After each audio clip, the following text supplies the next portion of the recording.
And let's talk about how fasting can help damaged organs, autoimmune conditions. A lot of people that are listening are dealing with chronic health issues. And so let's talk about how fasting strategies, including the fasting mimicking diet, can really help support them. Well, you and I covered the inflammation, which is the natural Mhm. process of aging and how to take the zombie cells out. Now we can talk about, autoimmune. For example, a lot of people suffer from inflammation because they have an autoimmune disease, and actually, a lot of even more people suffer from inflammation. They're not diagnosed fully in autoimmune, but actually, they have a mild underlying immune activity that's triggered. That's big. It's like diabetes and pre-diabetes, right? For forever, if you go to your doctor and you have and blood sugar is 139, medicine will tell you, oh well, you're not diabetic yet.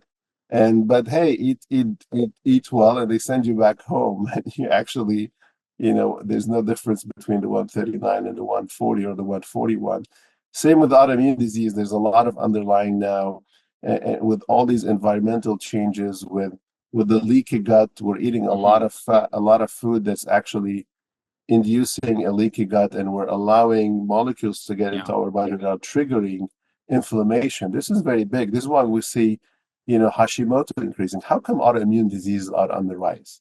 If the reason was genetic, I don't think we evolved this much as a human race in Mhm. 30 years. So we know that autoimmune and subautoimmune conditions are increasing fast because there's leaky gut, there's environmental toxins that we're suffering more than ever from, and we're suffering from other chronic diseases that trigger inflammation, like diabetes, like insulin resistance, and all of those.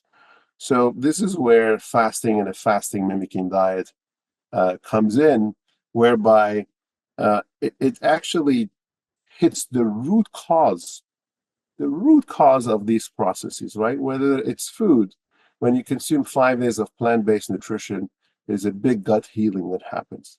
The leaky gut processes, the inflammation, the cellular rejuvenation to rebuild the line of the gut.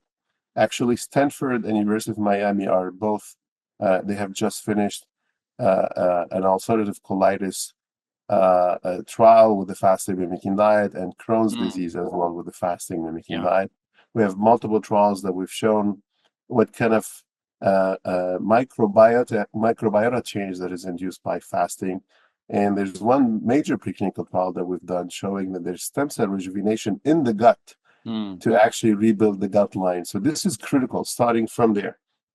Then when you get into the bloodstream, we know that mimicking fasting is going to decrease a lot of pro-inflammatory markers and increases actually those that inhibit inflammation. The general theme here, to simplify it for everyone listening to us, if the body is fasting, it doesn't want to fund any process that replicates cells like immune cells, and or any process that increases the temperature or the inflammatory base of it.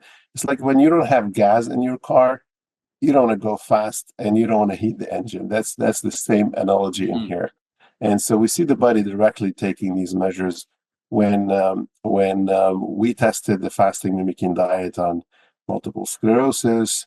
Now we just finished ulcerative colitis and Crohn's.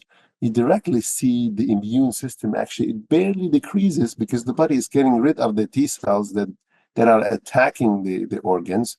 See it barely increasing, and then it re-increases. So the body's saying, hey, I have, by mistake, I have white blood cells creating inflammation, attacking organs. Let me get rid of those. I cannot sustain them. I cannot fund them. And let me bring what we call naive T cells, new Mm. white blood cells that are not triggered to go and attack the organ. And that's probably a big root cause mechanism that fasting supports inflammation with. And finally, because we talked about cells getting healed, getting rejuvenated with fasting, what we're saying is the damaged organ. So if you have an autoimmune disease and you have a damaged and attacked organ, we see those cells doing autophagy and therefore healing faster. So you're basically working on the root cause, you're calming the attack, and you're rejuvenating and healing this is why, I mean, today we brought the science of fasting and fasting mimicking diet to the market. But if you read, you and I went to medical schools, and and naturopathic, schools. And if you read the books of autoimmune and inflammation, 100 years ago, it had fasting into it. There's nothing, and I've seen a lot of consumers Hmm. send us pictures of Prolon for psoriasis or other conditions.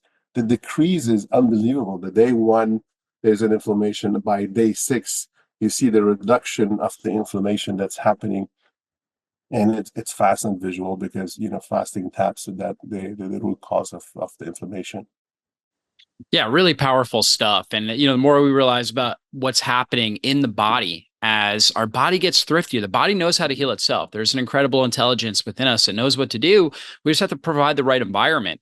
And that's really what's happening there by not triggering these nutrient sensing pathways. We're creating an environment where the body just goes into a deep healing mode and starts to get rid of all of these damaged, senescent, malfunctioning immune cells and literally regenerates ourselves from the inside out. And it's really remarkable to see what's happening in the gut microbiome. And I know you guys are doing research on that.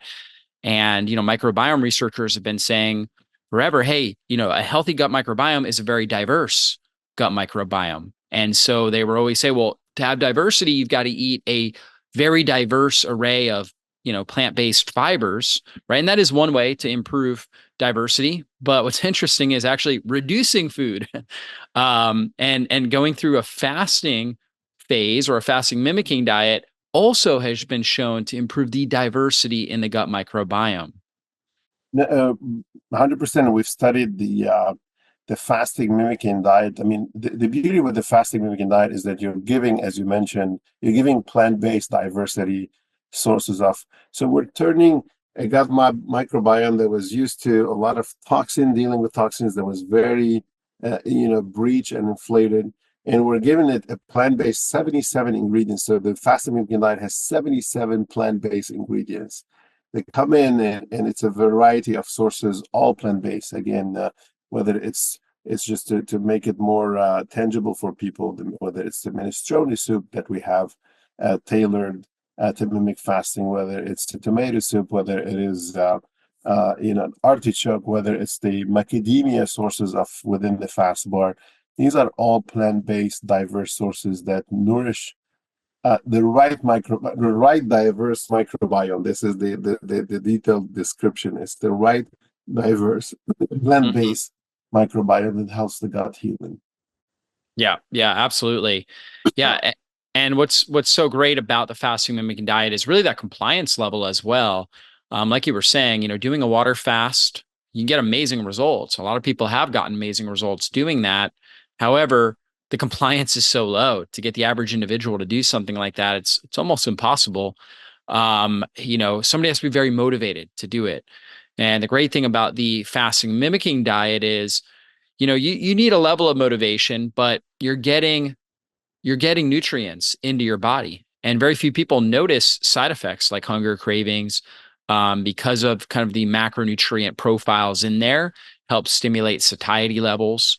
And most people feel good as they're going through it, which is obviously documented in 91% compliance rate, people finishing that sort of thing.